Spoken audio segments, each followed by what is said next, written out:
Okay, number two, or second video of this series, supply side economics and inflation. Right, we get demand pull inflation. You need to be able to define it. Demand pull is too much demand chasing too few goods. We can also define cost push, which is just a rising cost. This is a diagram for demand pull inflation, so we can draw that, or we can draw the positive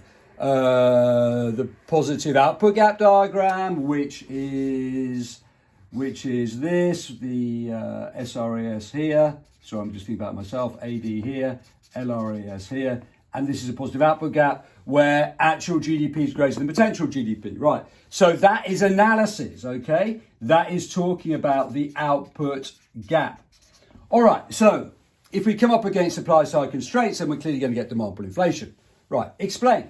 How does supply side solve that problem? Because it shifts out the AS curve. So we can either take a free market view, or we can take an interventionist view. So then you can talk about free market economics, why that increases the AS curve, which is very similar to what we previously learnt under the free market view under unemployment. Obviously, labour market flexibility will increase the AS curve. We can also have cost push inflation. Right, cost push inflation, and here we can talk about the green revolution and interventionist supply side. Right, draw the cost push inflation diagram. This is a rising cost, e.g. oil and gas or food prices have gone up. This is creating an inflation rate of 6.7%. At one stage it was 11.1%. This is really serious for the UK economy. Rishi Sunak wants to decrease it to 5% as soon as possible. The Monetary Policy Committee wanted it 2%. Okay, that's just usual stuff.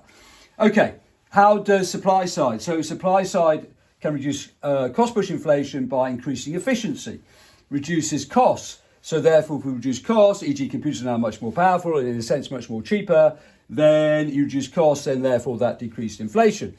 Obviously, I always talk about green revolution because solar energy is much cheaper, etc., etc. So interventionist supply side will also reduce inflation. Okay, and the supply side is a really good method of reducing inflation, by the way. Okay, all done. 15 markers, pure analysis, no evaluation is needed. Okay.